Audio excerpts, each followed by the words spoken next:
오늘은 바이블 아카데미가 계속되면서 로마서를 함께 살펴보려고 합니다. 교회사 안에서 로마서라고 하는 이 서신은 정말로 큰 영향력을 끼쳤습니다.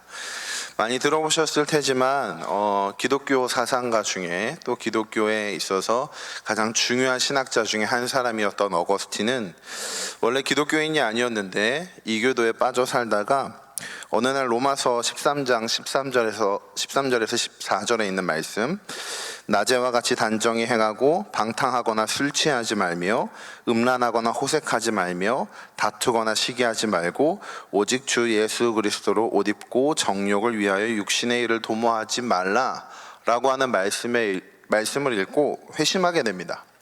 그는 이때의 사건에 대해서 이렇게 이야기합니다. 나는 더 이상 읽고 싶지 않았고 또 읽을 필요도 없었다. 내 마음은 확신의 빛으로 가득 찼고 내 의심의 모든 그림자가 사라져버린 것 같았기 때문이다. 이 로마서 13장 13절에서 14절의 말씀을 읽었던 어거스틴의 반응은 더 이상 자신을 괴롭혔던 그 모든 그림자나 의심들이 다 사라져버리고 오직 복음으로 말미암아 또 그리스도로 말미암아 새로운 삶을 살아가게 되었다라는 것을 분명하게 선언합니다. 이후 그래서 그는 기독교 역사상 가장 위대한 인물로 불리는 인생을 살게 되죠. 또 종교개혁자 마틴 루터도 로마서에 가장 큰 영향을 받은 사람 중 한 사람입니다. 그는 로마서 1장 17절을 통해서 자신이 새롭게 되었다고 이야기하는데, 그가 이 말씀을 읽고 뭐라고 얘기하냐면 새로 태어나고 천국문에 들어가는 느낌을 받았다 라고 이야기를 합니다. 또 한 사람이 있습니다. 감리교 창시자라고 불리는 요한 웨슬레라는 사람도 루터의 로마서 주석을 읽고 낭독하고 있는 것을 들으면서 마음이 뜨거워지는 경험을 했다고 이야기하며 이렇게 얘기합니다. 내 마음이 이상하게 뜨거워지는 것을 느꼈다. 나의 구원을 위해 오직 그리스도만을 신뢰한다는 느낌을 가졌다. 가장 위대했던 사람들만을 추렸던 겁니다. 이외에도 로마서의 말씀을 읽고서 하나님의 은혜와 구원을 경험한 사람들은 수도 없이 많습니다. 그래서 로마서는 기독교 역사상 또 지금도 많은 사람들에게 사랑을 받고 있는 책이죠. 오늘은 이렇게 사랑을 받고 있는 위대한 서신에 대해서 한번 같이 살펴보려고 합니다. 누나들은 유인물을 보면서 이제 천천히 시작해보면 좋을 것 같은데요. 우리 로마서 1장 1절 한번 같이 읽어보도록 하겠습니다. 시작. 예수 그리스도의 종 바울은 사도로 부르심을 받아 하나님의 복음을 위하여 택정함을 입었으니.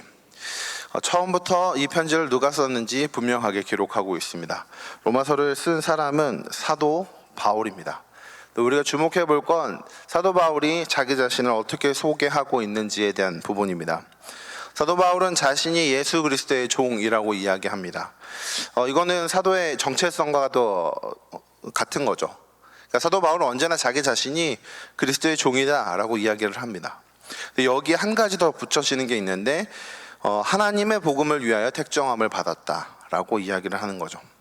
자신이 그리스도의 종으로서 하나님의 복음을 위해서 살아가는 사람이다 라고 이야기하면서 1장 1절부터 복음에 대한 이야기를 계속하겠다라는 게 드러나고 있습니다. 로마서의 가장 중요한 주제는 바로 복음입니다. 이 복음을 전하기 위해 또 분명하게 보여주기 위해 사도 바울은 로마서를 기록한 것이죠. 그럼 로마서 언제 쓰여졌을까? 성경을 찾아보면 로마서 15장 25절에서 26절 유인물에 나눠드린 그 말씀을 한번 같이 읽어보도록 하겠습니다. 시작.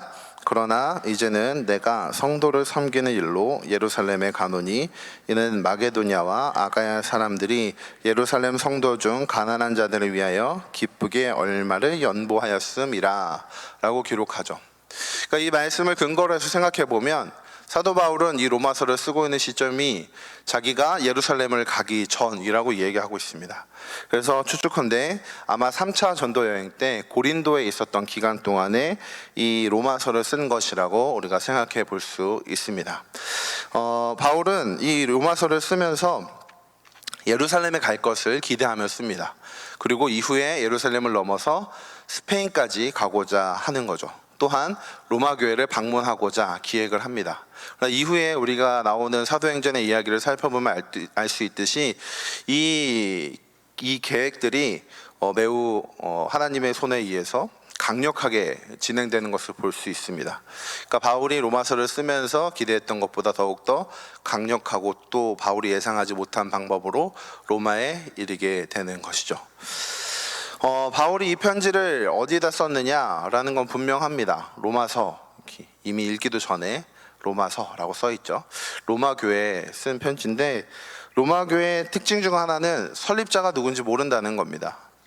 그래서 아마 해석자들은 어떻게 해석을 하냐면, 사도행전 2장 10절에서 언급하고 있었던 오순절 사건 때 예루살렘에 온 순례자들이 베드로의 설교를 듣고 회심한 이후에 다시 로마로 돌아가 교회를 세웠다라고 생각을 합니다.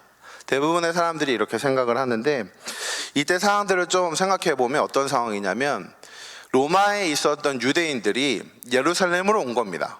그리고 예루살렘에서 오순절 사건을 목격하고 베드로의 설교를 들은 다음에 회심해서 다시 어디로 돌아갔냐면 로마로 돌아가는 거죠. 그리고 로마로 돌아가서 그들은 언제나처럼 유대인 회당에 들어가서 그 생활들을 지속했을 거고, 그때 복음을 전하고 이야기하는 시간들을 가졌을 겁니다. 근데 그곳에는 유대인들만 있었을 것으로 추측되는 게 아니라, 유대인은 아니어도 하나님을 경외하는 자들, 그러니까 개종자들이라고 불리는 이방인들도 함께 그 자리에 있었는데, 그 사람들도 복음에 대해서 듣게 됐다는 거죠. 로마 교회의 형성이 바로 이렇게 진행되었다는 것입니다. 그래서 유대인과 이방인들이 함께 로마 교회 안에 공존하고 있었다라고 생각해 볼 수 있는 것이죠. 그러면 네 번째로 넘어가서, 바울은 왜 이 로마서를 썼을까? 이 질문이 중요한 이유가 뭐냐면, 바울은 이전에 있었던 서신들은 늘 언제나 그 교회에 무슨 문제가 있어서 쓰는 겁니다. 자신이 알고 있고 또 자신이 세웠고 자신이 깊은 관여가 있는 교회를 향해서 이 편지를 쓰는 거죠. 고린도전서나 후서를 쓸 때도 고린도 교회에 문제가 있어서 편지를 쓰는 겁니다. 근데 이 로마서는 왜 특이하냐면, 바울이 로마 교회를 간 적이 없습니다. 바울이 설립자도 아니고, 물론 바울이 로마 교회 자체가 낯설지는 않았다고 할지라도 다른 서신들처럼 로마 교회와 밀접한 관계가 없었다는 거죠. 그럼에도 불구하고 바울이 로마서를 쓴 이유가 무엇일까? 여기에 대해서 조금 더 생각해 볼 필요가 있습니다.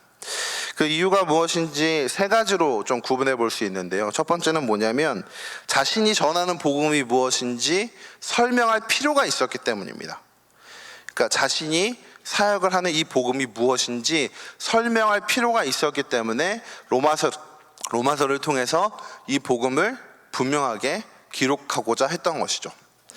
바울은 로마교회 자체가 낯설었던 사람은 아닙니다. 자신의 동역자들이 로마교회 출신들이 있었기 때문에 로마교회에 대한 많은 이야기들을 들었을 겁니다.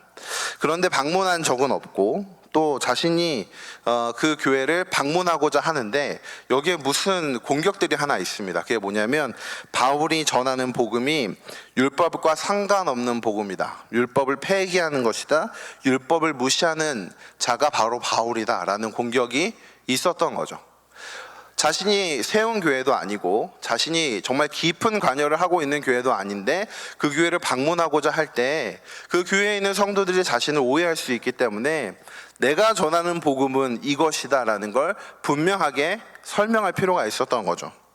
그래서 자신이 전하고 있는 복음이 다른 사람들이 공격하는 율법이 없는 복음, 정말 도덕 폐기론이나 율법 폐기론이 아니라 정말 하나님께서 구원을 주시는 그 능력임이 분명하다는 걸 자세하게 기록을 해놓은 것입니다. 그래서 복음에 대한 설명이 매우 상세하게 기록되어 있는 것이죠. 이렇게 상세하게 기록되어 있기 때문에 기독교 역사 안에서 로마서를 마치 복음에 대한 교리서처럼 여기게 되었던 것입니다. 그러나 상황상 바울이 이렇게 설명을 할 수밖에 없었다라는 걸 우리가 좀 생각을 해봐야 됩니다. 두 번째로, 바울의 목적이 하나 더 있습니다. 그게 무엇이냐면 선교적 목적인데, 스페인 선교를 위한 지원을 요청하기 위해서 로마서를 기록한 것입니다. 우리 15장 23절에서 24절 말씀 한번 같이 읽어보겠습니다. 시작. 이제는 이 지방에 또 여러 해 전부터 언제든지 서바나로 갈 때 너에게 가기를 바라고 있었으니, 이는 지나가는 길에 너희를 보고 먼저 너희와 사귐이 얼마나 기쁨을 가진 후에 너희가 그리로 보내주기를 바람이라. 여기서 보내주기를 이라고 하는 그 말이 어떤 거냐면, 그냥 지나가면서 내가 잠시 로마교회에 들릴 건데 잘 수 있는 자리나 아니면 먹을 것이나 좀 준비해줘 라는 뜻이 아니라, 자신이 스페인 선교를 할 수 있도록 준비되어 보내달라는 겁니다. 그러니까 스페인 선교에 있어서 재정적인 지원을 요청하고 있는 의미로서 볼 수 있다는 거죠. 즉 바울은 자기 자신이 이제 스페인까지 더 먼 곳으로 복음을 전하고자 하는데, 이 사역에 로마 교회가 동참해 주기를, 자신을 지원해 주고 자신의 이 사역에 함께 해 주기를 요청하면서 이 로마서를 쓰고 있다는 것입니다.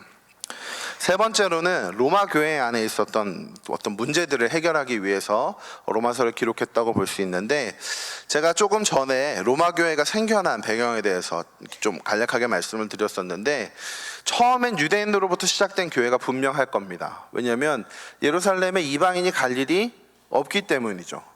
그래서 유대인들이 오순절 사건에 베드로의 설교를 듣고 회심을 한 다음에 처음에는 유대인을 중심으로 로마 교회가 세워졌을 겁니다. 그리고 여기에 이 복음 전하는 자들을 통해서 이방인들도 로마 교회에 합세하게 되는 거죠.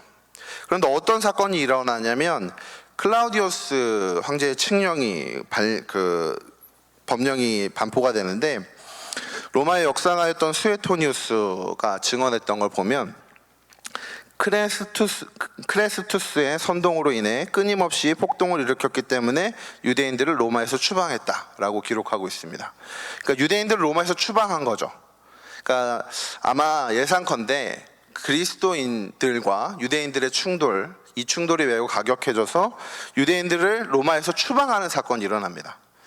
유대인들은 자기 자신들을 그리스도인들과 엄격하게 구분을 하지만, 로마에 있는 총독들이나 그 관리자들의 입장에서 보면 이들이 구분이 되지 않죠. 그러니까 다 유대인인 겁니다. 이렇게 해서 로마 교회 안에 있었던 유대인들이 몽땅 쫓겨나는 사건이 발생을 합니다. 처음에 유대인들이 조금은 우세를 하고 있었다가 이들이 다 쫓겨나니까 로마 교회의 가장 중요한 세력이 이방인들로 바뀌어버린 거죠. 그러다가 황제가 죽은 다음에 유대인의 기독교인들은 다시 로마로 돌아오게 되는데, 이 다시 돌아오면서부터 로마 교회 안에 유대인과 이방인 사이의 갈등이 발생할 수밖에 없었다는 겁니다. 그래서 바울이 복음 안에서 하나님께서 신실하심으로 이방인이나 헬라인이나 모든 유대인이나 모두 다 복음 안에서 한 공동체로 만들어 가신다는 이야기들을 하고 있는 것이죠. 바울은 이러한 목적을 가지고 복음에 대해서 이야기하고 있는 것입니다. 자신이 증거하고 있는 복음이 무엇인지, 이 복음에 동참하는 자들에게 함께 자신의 선교 사역에 함께 해주기를 바라면서, 또한 더 나아가 이 복음을 붙들고 살아가는 로마교회 공동체가 더욱더 한 교회가 되기를 소망하면서 이 로마서를 쓰고 있다는 것이죠. 그래서 우리는 단순히 복음에 대한 교리서를 넘어서 로마 교회를 향한 바울의 마음을 함께 생각하면서 이 로마서를 읽을 필요가 있는 것입니다. 그러면 이제 이러한 배경적인 내용들을 가지고 성경 안에 있는 내용들을 살펴보도록 하겠습니다. 로마서 1장 16절에서 17절 다시 한번 크게 읽어보도록 하겠습니다. 시작. 이 복음은 모든 믿는 자에게 구원을 주시는 하나님의 능력이 됨이라. 먼저는 유대인에게요 그리고 헬라인에게로다. 복음에는 하나님의 의가 나타나서 믿음으로 믿음에 이르게 하나니, 기록된 바 오직 의는 믿음으로 말미암아 살리라 함과 같으니라. 아멘. 바울이 로마서에서 굉장히 자주 반복하고 있는 단어가 있다면 복음입니다. 바울의 관심은 온통 복음에 있는 거죠. 근데 이 복음을 뭐라고 설명하냐면 구원을 주시는 하나님의 능력이다 라고 선언을 합니다. 즉 이 복음은 무엇과 관련이 되어 있는 거냐면 구원과 관련되어 있는 것이죠. 근데 이 구원이 유대인에게만 한정되어 있지 않고 헬라인에게까지 더 퍼져나가는 겁니다. 특별히 여기서 더 주목해 볼 것은 무엇이냐면, 이 복음에 무엇이 나타나느냐 하는 것입니다. 복음에는 하나님의 의가 나타납니다. 복음에는 하나님의 의가 나타나는 거죠. 하나님의 의가 중요한 이유는 무엇이냐면, 이 하나님의 의가, 여기에 복음에 나타난 이 하나님의 의가 있어야만 우리가 하나님과 바른 관계로 살아갈 수 있기 때문입니다. 복음에 대해 설명하면서 바울이 중요하게 관심을 갖는 부분은 무엇이냐면 하나님과의 관계입니다. 우리가 구원에 대해 생각할 때 잊지 말아야 할 것이 하나 있는데 그게 무엇이냐면 구원은 천국에 가는 티켓이 아니라는 겁니다. 구원은 무엇과 관련되어 있는 거냐면 하나님과 관련되어 있는 겁니다. 특별히 의라고 하는 단어를 사용하는 이유는 무엇이냐면 의인이어야만 하나님과의 관계 속에서 평안을 누리기 때문이죠. 그렇기 때문에 바울은 처음 이 놀라운 주제에 대해 설명하면서 복음에 바로 그 하나님의 의가 나타났다라고 설명하는 겁니다. 마틴 루터가 이 대목에서 정말로 천국에 들어가는 것 같았다, 천국 문을 경험하는 것 같았다라고 이야기할 수 있었던 이유가 무엇이냐면 루터는 여기에서 이 의가 자기 자신이 이루어야 하는 의라고 생각을 했기 때문에 자기 스스로는 그 일을 이룰 수 없다는 걸 매번 깨닫고 있는 중에 하나님께서 마치 자기 자신을 괴롭히고 있다라고 생각을 했던 거죠. 그런데 어느 날 하나님께서 루터의 눈을 여셔서 복음에 나타난 하나님의 의가 무엇인지 선명하게 보여주셨기 때문에 마치 천국의 문이 열린 것 같았다라고 표현할 수 있었던 것이죠. 즉 복음은 어떤 일이냐면 우리가 할 수 없는 일을 하나님께서 행하셨다, 우리가 이룰 수 없는 그 의가 하나님으로부터 말미암아 나타났다라고 하는 선언이라는 것입니다. 그래서 바울은 이후부터 이 복음에 대해서 계속해서 설명해 나가고 있는 것입니다. 18절부터 이제 모든 사람들이 죄 아래에 있다라고 하는 주제가 이어지는데요.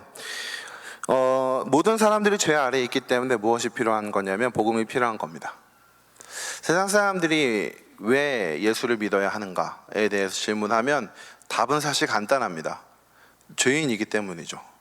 근데 문제는 뭐냐면 자기가 죄인이라는 걸 모른다는 겁니다. 근데 이건 어쩌면 우리도 마찬가지인 것 같습니다. 우리가 죄인이라는 걸 알지 못하면 복음 안에 담겨있는 하나님의 놀라운 사랑이 얼마나 큰지를 알 수도 없는 거죠. 그래서 바울은 그 놀라운 선언의 가장 첫 시작을 뭐로 하고 있냐면 우리가 몽땅 다 하나님의 진노 아래에 있었던 죄인이었다라는 걸 선언하는데 긴 장들을 쓰고 있는 것입니다. 우리 3장 9절에서 12절 말씀 한번 같이 읽어보도록 하겠습니다. 시작. 그러면 어떠하냐? 우리는 나으냐? 결코 아니라. 유대인이나 헬라인이나 다 죄 아래에 있다고 우리가 이미 선언하였느니라. 기록된 바 의인은 없나니 하나도 없으며 깨닫는 자도 없고 하나님을 찾는 자도 없고 다 치우쳐 함께 무익하게 되고 선을 행하는 자는 없나니 하나도 없도다. 이 말씀은 분명히 이렇게 얘기합니다. 유대인이나 헬라인이나 다 어디 아래에 있다고 말씀하고 있습니까? 죄 아래에 있다, 하나님의 진노 아래에 있다 라고 이야기합니다. 1장 18절부터 시작되는 내용들을 보면 바울은 이방인들의 죄성에 대해서 분명하게 선언을 합니다. 하나님을 알만한 것이 그들에게 있었음에도 불구하고 그들은 하나님을 영화롭게도 하지 않고 감사하지도 않고 오히려 그 생각이 허망하여지며 미련한 마음이 어두워졌던 거죠. 죄에 빠져서 더러움 가운데 살아가고 우상을 섬기며 불의와 미움을 낳게 되는 겁니다. 정말 전 시대가 동일하죠. 전 시대가 스스로가 죄인이라고 생각하지 않는 모습이 동일하게 드러납니다. 그들은 모든 삶이 죄 가운데 있다는 걸 깨닫지도 못하고 있었습니다. 그럼 유대인들은 달랐는가? 그렇지 않습니다. 유대인들도 자신들이 율법을 가지고 있으면서 우리는 좀 달라라고 생각했겠지만 그렇지 않다라고 바울은 분명히 선언합니다. 로마서 2장 23절을 보면 율법을 자랑하는 내가 율법을 범함으로 하나님을 욕되게 하느냐라고 이야기하고 있습니다. 율법을 자랑하는 네가 율법을 범함으로 하나님을 욕되게 하느냐. 스스로는 율법을 잘 지킨다고 자랑했을 겁니다. 우리가 잘 알고 있는 바리새인과 같은 사람들이 그러했을 것이죠. 그러나 그들도 역시 마찬가지였습니다. 모두가 다 죄 가운데 있었고 하나님을 욕되게 하는데 힘쓰는 그저 하나님의 진노 아래에 있는 존재였을 뿐인 겁니다. 이렇게 바울은 유대인이든 이방인이든 상관없이 모두가 다 하나님의 진노 아래에 있다라는 걸 선언해버립니다. 모든 사람은 죄인이며 모든 사람들은 하나님의 진노 아래에 있었던 존재라는 거죠. 이 사실이 우리에게 절망으로 다가와야 됩니다. 왜냐하면 모든 사람들이 죄인이라면 우리는 우리 스스로 그 하나님에 의해 이룰 수 없기 때문이죠. 모든 사람들이 죄인이라면 스스로의 힘으로는 하나님께로 도달할 수가 없는 겁니다. 이걸 절실히 깨닫게 될 때 이 다음에 나오는 21절의 선언이 매우 놀랍게 다가오는 것입니다. 우리 3장 21절에서 22절의 말씀 같이 읽어보겠습니다. 시작. 이제는 율법 외에 하나님의 한 의가 나타났으니 율법과 선지자들에게 증거를 받은 것이라. 곧 예수 그리스도를 믿음으로 말미암아 모든 믿는 자에게 미치는 하나님의 의니 차별이 없느니라. 많은 주석가들이 이야기하듯이 여기 이제는 앞에 그러나 라고 하는 단어가 있다라고 하는 걸 주목합니다. 모든 사람이 죄인입니다. 그러면 사람들 중에는 답이 없는 겁니다. 죄가 있으면 의롭게 될 수 없고, 또 죄인은 스스로 율법의 모든 요구를 이룰 수 없으니 인간에겐 답이 없는 거죠. 기독교가 행위 구원에 대해서 그렇게 적극적으로 반대하는 이유가 있다면 바로 여기입니다. 능력이 없기 때문이죠. 가능성이 제로이기 때문입니다. 절대로 불가능한 일이라는 거죠. 인간 스스로 하나님께 도달할 수 있는 길이 없다는 겁니다.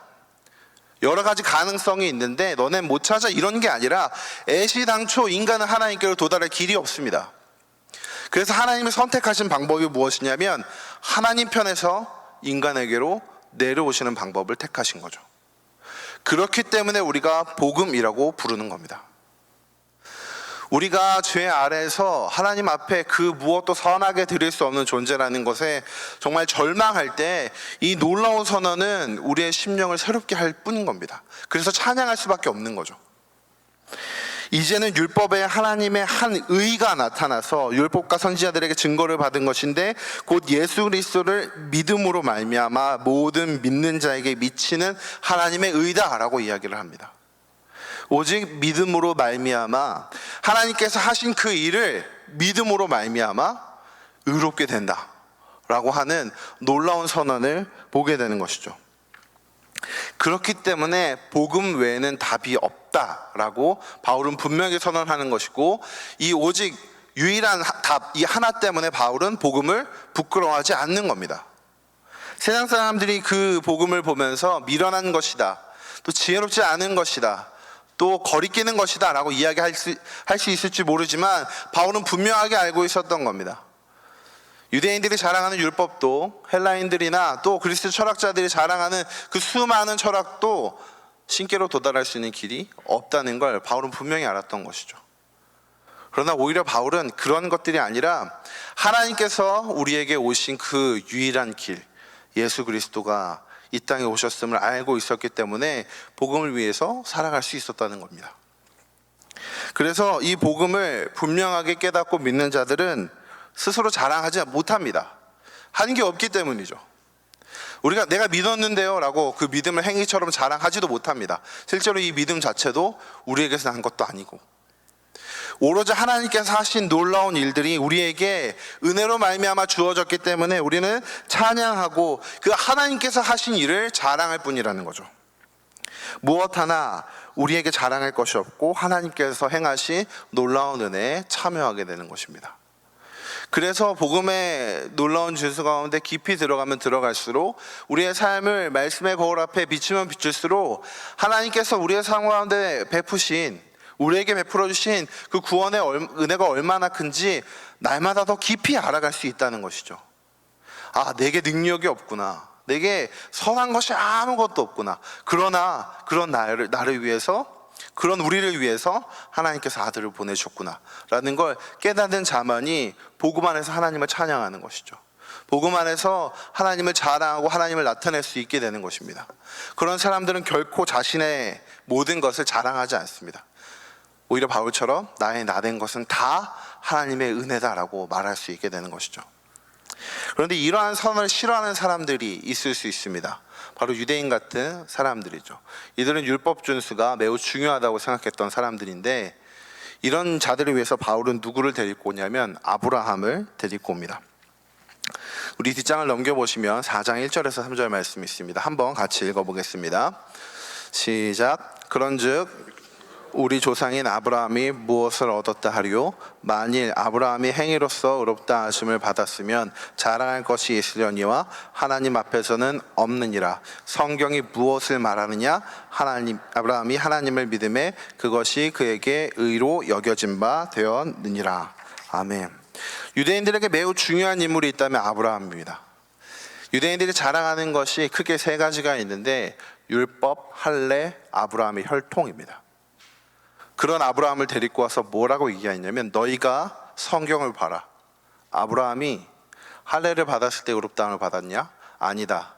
오직 그가 믿었을 때 의롭다함을 받았다 라고 이야기하면서 유대인들에 대한 공격도 막아버리는 거죠.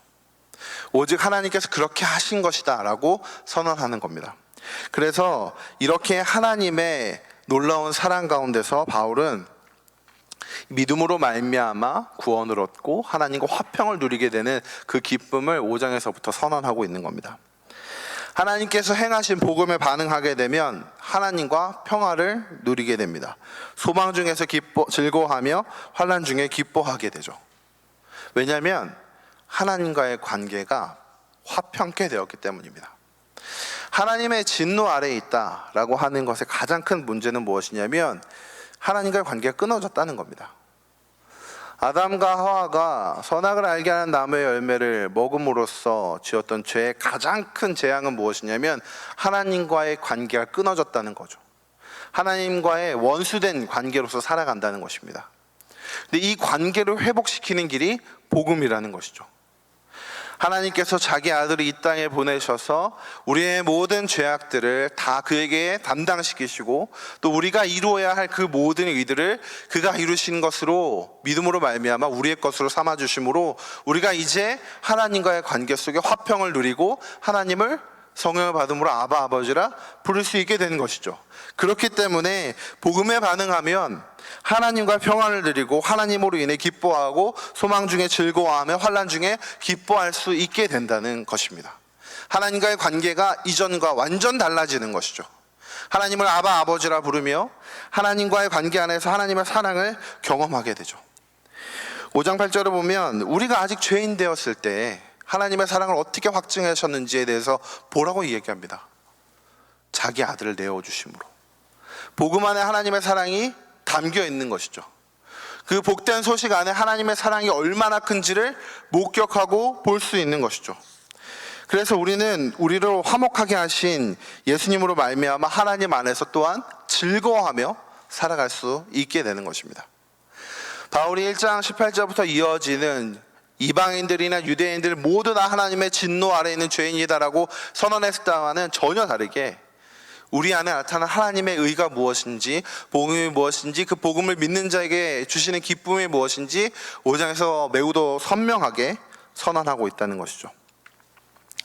이러한 과정이 이러한 변화가 우리가 구원을 누릴 때 구원의 기쁨을 누릴 때 찾아오는 우리의 변화인 것입니다. 그렇기 때문에 복음은 우리 안에 작동하기 시작할 때 매우 강력한 힘을 발휘하게 되는 것입니다. 단순히 지적인 동의로서 끝나는 것이 아닌 거죠. 하나님을 향한 태도와 관계가 전혀 달라지는 겁니다. 원수되었던 우리가 이제 하나님과 화평을 누리게 되는 거죠. 하나님을 아바 아버지라 부르고 그분의 진노 아래 있지 않고 그분의 사랑 안에 있는 겁니다. 그분의 사랑이 얼마나 큰지 날마다 깨달으면 깨달을수록 더욱 기뻐하며 하나님을 향해 찬양하고 더욱더 확신 가운데 담대하게 살아갈 수 있게 된다는 것이죠. 이게 복음을 믿는 자들에게 찾아오는 변화인 것입니다. 우리가 이 놀라운 변화들을 이 정말 하나님과의 관계 속에 누리는 기쁨을 날마다 누릴 수 있었으면 좋겠습니다. 이건 하나님께서 복음 안에 우리에게 주신 위대한 선물입니다. 그렇기에 우리가 더욱더 복음에 집중하며 하나님께서 하신 일들을 바라보며 더 하나님께 가까이 나갈 수 있길 소망합니다. 그런데 이렇게 복음에 대해서 막 이야기하면서 바울이 여러 가지 일들을 더욱더 설명하는데 이러한 설명들이 필요한 이유는 아까 서두에서 말씀드렸던 것처럼 바울을 공격하는 자들이 있었기 때문입니다. 그들의 공격은 이런 겁니다. 믿음으로 말미암아 구원을 얻느냐? 그렇다면 믿은 다음에 너희는 막 살 것 아니냐? 너희가 너희 것으로 너희의 행위로 얻은 구원이 아니니 이제 너희는 막 살지 않겠느냐라고 이야기한다는 것이죠. 그러나 바울은 그럴 수 없다고 이야기합니다. 로마서 5장 16절 한번 같이 읽어보겠습니다. 시작.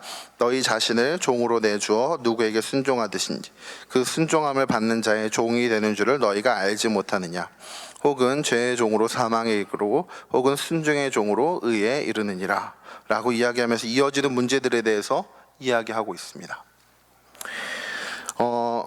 바울은 은혜를 더하게 하려고 죄에 계속 거하는 게 말도 안 된다고 이야기합니다. 우리 계속해서 6장 4절 말씀 읽어보겠습니다.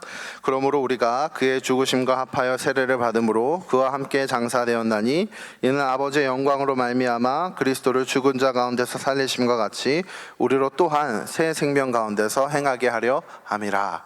아멘. 바울은 이제 더 이상 법 아래에 있지 않고 우리가 은혜 아래에 있다고 이야기합니다.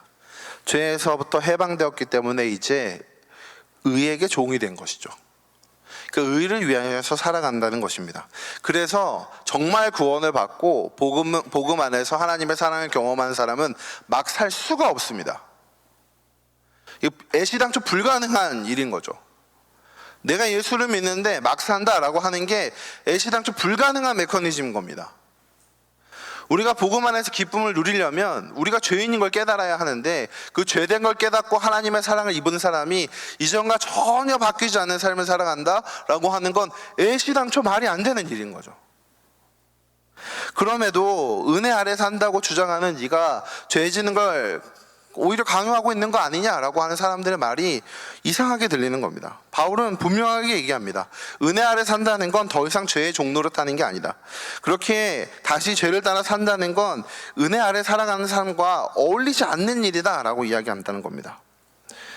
바울은 복음의 역사가 단순히 천국행 티켓만을 끊어주고 그냥 끝나는 그런 일이 아니라 우리의 삶 전체를 바꾸어 놓는 일, 우리의 삶 전체를 뒤집어 놓는 일이라고 설명하고 있는 것이죠.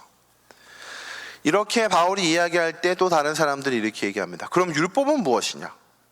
하나님이 율법은 왜 준 것이냐? 라고 이야기하는데 우리 로마서 8장 3절에서 4절 말씀 한번 읽어보겠습니다.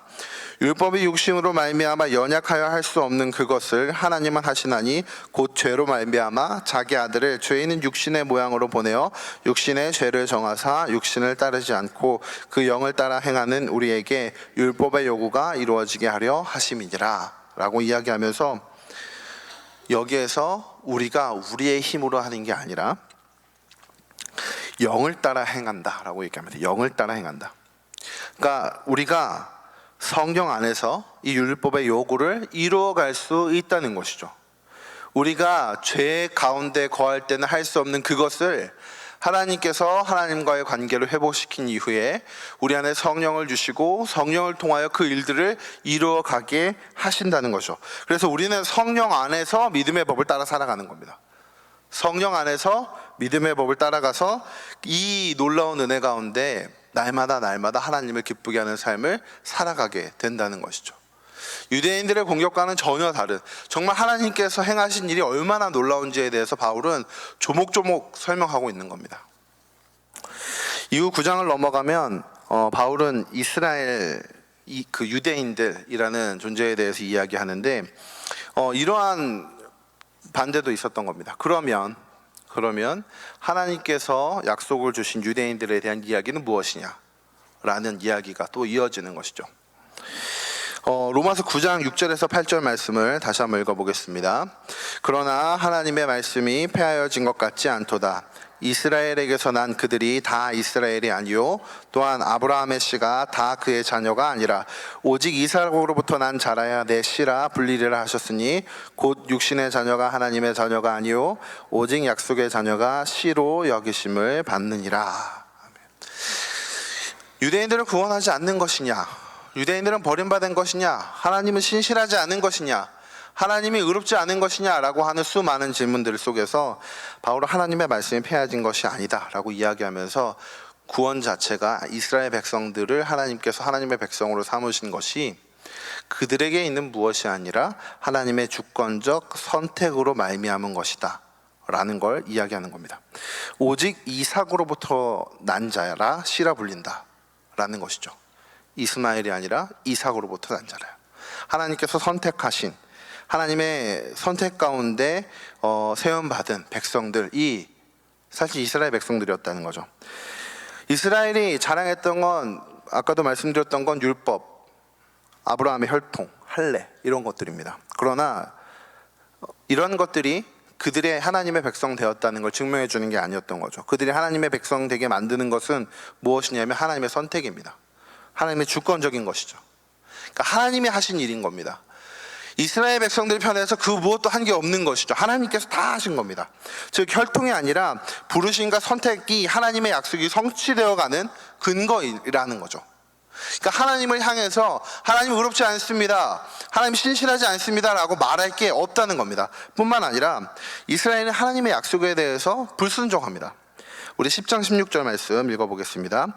그러나 그들이 다 복음을 순종하지 아니하였도다. 이사야가 이르되 주여 우리가 전한 것을 누가 믿었나이까 하였나니. 그들은 복음에 순종하지 않습니다. 그들은 복음을 믿지 않죠. 오히려 하나님께서 펼쳐놓으신 구원의 일들을 받아들이지 않는 겁니다. 하나님은 자신의 계획과 목적에 대해서 그들에게 분명하게 밝히셨기 때문에 그들은 그것을 따라왔어야 함에도 불구하고 그들은 하나님을 향하여 대적하고 하나님께서 이루신 것들을 따르지 않고 복음을 믿지 않았다는 거죠. 그러니 그들은 그들 스스로 하나님은 신실하지 않습니다라고 말할 자격이 없는 겁니다. 하나님께서 펼쳐주신 그 일들을 그들이 따르지 않았기 때문이죠. 그럼에도 하나님은 무슨 이야기를 하시냐면 남은 자를 남겨둔 것처럼 이스라엘을 구원하신다라는 이야기를 펼치십니다. 하나님의 신실하심과 의로우심에 대해 공격하는 자들에 대해서 바울은 하나님은 여전히 신실하신 분이시다라고 이야기하면서 남은 자라는 주제를 얘기하는데, 육신의 이스라엘 중에서 은혜로 택하심을 받은 남은 자가 있다라고 이야기를 합니다. 사실 이 남은 자도 하나님의 주권 가운데 택함받은 일들인데, 우리가 잘 알고 있는 엘리야 시대에 7,000명의 남은 사람들, 그러니까 이 사람들은 하나님께서 택하신 사람들이라는 거죠. 하나님께서 택하신 자들. 그렇기 때문에 하나님은 자신이 말씀하신 모든 것들을 폐하시거나 무시하시거나 정말 자기가 했던 일들을 마치 잊어버리고 지나가시는 분이 아니라 여전히 신실하시게 그 말씀들을 지켜가시는 분이라는 걸 바울은 계속해서 논증하고 있는 것이죠. 그래서 바울은 복음에 대해서 이렇게 계속해서 이 긴 장을 나누어서 이야기하고 있습니다. 여기까지 11장 마지막 절까지에 대한 내용들을 한번 잠깐 멈춰서 생각을 해보면 단순하게 이렇게 정의해 볼 수 있습니다. 하나님께서 하신 놀라운 일들입니다. 우리가 구원에 대해서 절대 잊지 말아야 되는 게 있는데, 구원은 우리 편에서 행한 일이 아닙니다. 복음은 우리 편에서 행한 어떤 일들에 대해서 서술하고 있는 게 아닙니다. 복음은 어떤 거냐면 하나님이 하신 일들에 대한 놀라운 선언인 것이죠. 하나님이 어떤 분이시냐, 하나님께서 어떠한 분이신가에 대해서 바울이 계속해서 이야기하고 있었던 겁니다. 우리가 이걸 놓치면 복음이 우리 안에 얼마나 위대하게 오는지에 대해서 함께 잊어버리게 되는 거죠. 바울은 계속해서 이 설명을 한 겁니다. 하나님은 변하지 않고 신실하시게 자신의 백성을, 자신의 택한 자들을 구원하시기 위하여 놀라운 일들을 계획하셨고 성취하셨으며 우리에게 그 구원의 놀라운 일들을 선물로 주신 분이시다라는 걸 복음이라는 두 글자 속에서 설명하고 있다는 것입니다. 그래서 우리가 복음에 대해서 깊이 생각할 때마다 잊지 말아야 할 한 가지는 하나님이 어떠한 일을 하셨는가입니다. 그 앞에 우리는 아무것도 아닌 거죠. 그 앞에 우리는 하나님을 찬양할 수 있을 뿐인 겁니다. 마치 바울이 에베소서 1장에서 그 찬양하는 것처럼 구원에 대해서 생각하고 구원에 대해서, 복음에 대해서 정말로 다시금 생각하고 눈을 감고 하나님께서 하신 일들을 바라볼 때마다 우리가 할 일은 찬양하고 하나님을 높여드리는 것, 그것뿐이라는 거죠. 그리고 더 나아가 우리에게 그 복음의 놀라운 일들을, 구원의 놀라운 일들을 허락해 주신 하나님 앞에 감사함으로 우리 자신을 다 드리는 것, 그것이 복음을 받아들인 자의 마땅한 반응이라는 겁니다. 우리 12장 1절에서 2절 말씀 한번 같이 읽어보겠습니다. 시작. 그러므로 형제들아, 너희 몸을 하나님이 기뻐하시는 거룩한 산 제물로 드리라. 이는 너희가 드릴 영적 예배니라. 너희는 이 세대를 본받지 말고 오직 마음을 새롭게 함으로 변화를 받아 하나님의 선하시고 기뻐하시고 온전하신 뜻이 무엇인지 분별하도록 하라. 복음에 대해서 더 깊이 깨닫는 자들이 하나님 앞에 반응하는 모습입니다. 하나님을 찬양하고 하나님 앞에 우리 자신을 다 드리는 거죠. 우리를 구원하신 그분 앞에 우리 자신을 다 드리는 것, 그리고 그분의 영광을 위해 살아가는 것, 그것이 복음에 합당한 삶이라는 겁니다. 하나님께서 우리에게 보여주신 놀라운 사랑에 반응하는 것이죠. 그 사랑에 반응하여 우리 자신을 드리는 겁니다. 이거는 우리에게 있어서 사랑의 표현인 거죠. 우리가 복음을 살펴볼 때마다 늘 깨닫게 되는 게 있다면 하나님은 참으로 우리를 사랑하신다는 겁니다. 이해가 되지 않을 정도로. 굳이 사랑받을 자격이 없는 자들을 향해 베풀어 주시는 그 놀라운 사랑이 무엇인지 보면 볼수록 참 잘 이해가 되지 않는 것이죠. 이해가 되지 않는다는 게 사랑을 느끼지 못한다는 게 아니라 다 헤아리지 못한다는 겁니다. 그 헤아리지 못하는 사랑을 받은 자들은 마땅히 그 사랑 안에 감격하여 사랑으로 반응하게 되는데, 사랑으로 반응하는 게 뭐냐면 헌신인 거죠. 이 사랑이 없는 헌신은 매우 우리를 괴롭게 하는 겁니다. 올무인 거죠. 그러나 사랑이 있는 헌신은, 사랑이 있는 하나님께 드리는 모든 마음들은, 그 모든 헌신들과 봉사들은 기쁨으로 드릴 수 있는 것입니다. 왜냐하면 그 안에 사랑이 담겨 있기 때문에. 그래서 바울은 12장에 넘어가서 이 이야기를 이어갈 수 있는 겁니다. 너희가 이걸 알았지, 그러니까 이제 두 번째 단계는 이거야 라고 설명하는 게 아니라, 당연히 그 사랑을 받은 사람은 사랑에 감격하여 사랑에 반응하는 자로 나타나게 된다는 거죠. 그러니 우리는 그 사랑에 집중할 수 있어야 하는 겁니다. 그리고 그 사랑을 더 깊이 경험하고 그 사랑이 어떻게 반응할까에 대해 고민하며 헌신함으로 하나님 앞에 나아갈 수 있어야 한다는 것이죠. 바울은 그렇게 하나님을 향한 그 사랑의 표현으로서의 헌신을 다른 사람들과의 관계 속에서 세상에서 시행되어야 한다고 이야기하고 있는 겁니다. 우리가 이웃을 사랑하는 이유가 있다면 이웃이 사랑스럽기 때문이 아닙니다. 참 어렵죠. 이웃이 사랑스러운 게 어렵습니다. 그렇지 않나요? 이웃이 사랑스러우신가요? 어렵습니다. 이웃은 사랑스럽기 어려워요. 그럼에도 우리는 사랑해야 하죠. 여기 무엇이 작동하나요? 하나님께서 그를 사랑하신다 라고 하는 놀라운 일들이 펼쳐지는 거죠. 그래서 사랑하는 겁니다. 그래서 사랑하고자 하는 것이죠. 원수를 사랑하라고 하는 놀라운 계명은 사실 좀 이런 표현이 과격할 수 있지만 성경에서 조금 없으면 편할 것 같은 계명처럼 보입니다. 그러나 원수를 왜 사랑할 수 있나요? 하나님께서 원수된 우리를 이미 사랑하셨기 때문인 거죠. 원수된 우리를 사랑하셨고 그 사랑을 나타내기를 원하시기에 우리가 나를 싫어하고 미워하는 자들을 사랑하고 품으려고 애써야 한다는 것이죠. 모든 이유와 근거는 하나님께 있는 겁니다. 그래서 복음이 우리의 삶을 정말 송두리째 바꿔놓는다는 이유가 여기에 있는 것이죠. 전국행 티켓을 따고 네가 이 티켓을 쥐고 있으니까 이제 이렇게 살아야 돼 라고 하는 방식으로 넘어가는 게 아니라 우리의 모든 삶들을 뒤집어 놓는 겁니다. 하나님과의 관계의 회복으로 인해서, 하나님과의 그 관계 속에서. 그래서 바울은 로마서 13장 8절에서 이렇게 얘기합니다. 피차 사랑의 빛 외에는 아무에게도 아무 빛도 지지 말라. 남을 사랑하는 자는 율법을 다 이루었느니라. 바울이 뭐라고 선언하죠? 남을 사랑하는 자는 율법을 다 이루었다라고 얘기합니다. 바울이 여기서 표현하고 있는 율법의 핵심이 무엇이죠? 사랑입니다. 하나님을 사랑하고 이웃을 사랑하라는 예수님의 말씀이 더욱더 분명하게 드러나는 것입니다. 우리는 이 사랑을 표현할 수 있어야 됩니다. 표현하려고 애써야 합니다. 왜냐하면 이미 복음을 통해서 보여주신 하나님의 사랑을 우리가 경험했기 때문입니다. 우리가 이 사랑에 매일매일 순종하고 이 사랑을 매일매일 이웃을 향해 표현하고 우리와 함께 있는 가족들에게, 우리 교회 공동체 안에서 표현하고 나타낼 때 우리 공동체가, 우리 가족이 하나님의 사랑을 드러내고 나타내는 공동체가 되어가는 것입니다. 그래서 무언가를 하기 위해서, 무언가를 다 지키기 위해서 목록들을 만들어 놓고 그 목록에 얽매여서 행동하는 게 아니라 하나님의 사랑에 깊이 잠겨서 그 사랑을 깊이 경험하고 그 사랑에 반응함으로 이웃들을 사랑할 수 있을 때 우리는 참으로 우리의 자유를 다른 이들을 섬기는데, 우리에게 주신 그 귀한 자유를 다른 사람들을 사랑하는 데 쓸 수 있게 된다는 것이죠. 우리가 이 사실을 분명하게 기억하며 살아갈 수 있었으면 좋겠습니다. 복음의 기쁜 소식이 바로 이러한 데서 능력을 나타내게 된다는 것이죠.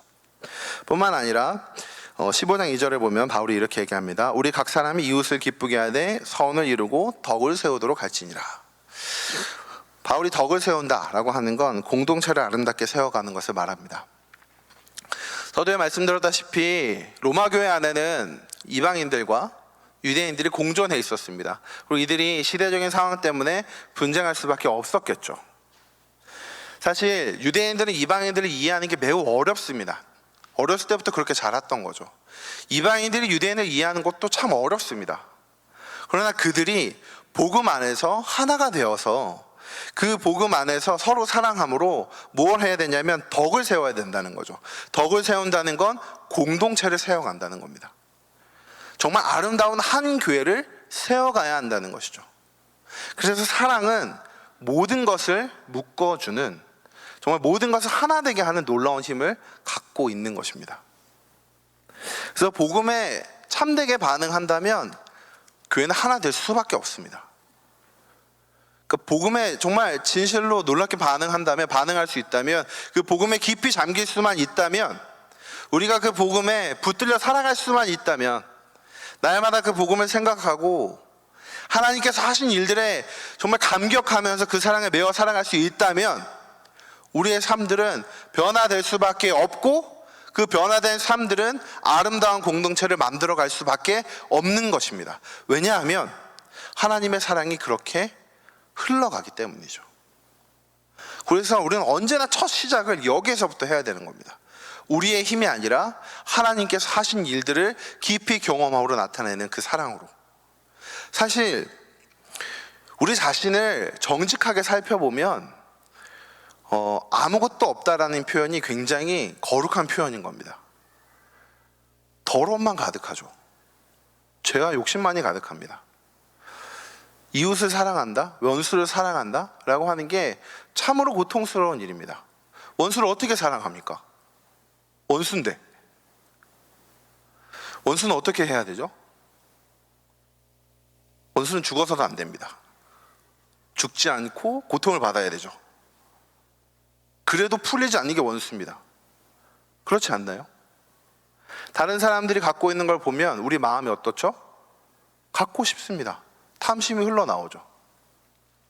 이웃을 사랑한다는 것뿐만 아니라 나의 욕심을 채우고자 하는 마음들을 곰곰이 말씀 앞에서 우리의 마음을 들여다보면 그런 것들이 가득 차 있는 걸 보게 됩니다. 그러하기 때문에 우리 안에서 일어나는 힘으로 우리가 살아가는 게 아니라 우리 안에 부어주신 능력으로 살아갈 때에 비로소 우리가 참된 그리스도인으로 살아갈 수 있다는 것이죠. 그래서 우리는 우리 스스로의 힘으로 일어설 것이 아니라 우리 안에 부어주시는 사랑으로 말미암아 일어서야 하고, 그렇게 우리 안에 부어주신 사랑으로 말미암아 하나 되어 갈 때 우리 교회가 또 하나님의 나라가 더욱더 아름답게 확장되어 갈 수 있다는 것입니다. 그래서 우리가 이 복음에 대해서 로마서를 통해서도 살펴보고 성경 안에 정말 그리스도께서 베풀어 주신 놀라운 복음의 이야기들을 살펴보고 복음에 대한 이야기들을 많이 듣지만 이걸 단순히 내가 예전에 들었기 때문에 지나가도 되는 거야, 내가 이전에 알고 있기 때문에 이미 이건 초급받을 때는 거야 라고 생각하고 있다면 지금 이 순간 그 생각을 내려놔야 됩니다. 우리는 언제나 거기에서 출발해야 하는 겁니다. 하나님의 사랑이 아니면 우리는 아무것도 아닙니다. 그리스도께서 우리를 위해서 이 땅에 오시지 않았다면 우리는 아무것도 아닙니다. 정말 그 무엇도 할 수 없는 비천한 하나님의 진노 아래 놓여있는 죄인에 불과한 거죠. 그러나 반대로 하나님께서 우리에게 부어주신 사랑을 우리가 날마다 깊이 경험하고 나아간다면 우리는 하나님의 나라를 세워가는 놀라운 하나님의 군사로 살아갈 수 있게 될 것입니다. 바라건대 우리 모두가 그렇게 살아갈 수 있게 되길 소망합니다. 이 복음, 하나님의 베푸신 놀라운 복음, 하나님의 복음, 두 글자로 정말 우리가 많이 알고 있는 것이지만 평생에 이 두 글자만은 늘 잊지 않고 살아갈 수 있었으면 좋겠습니다.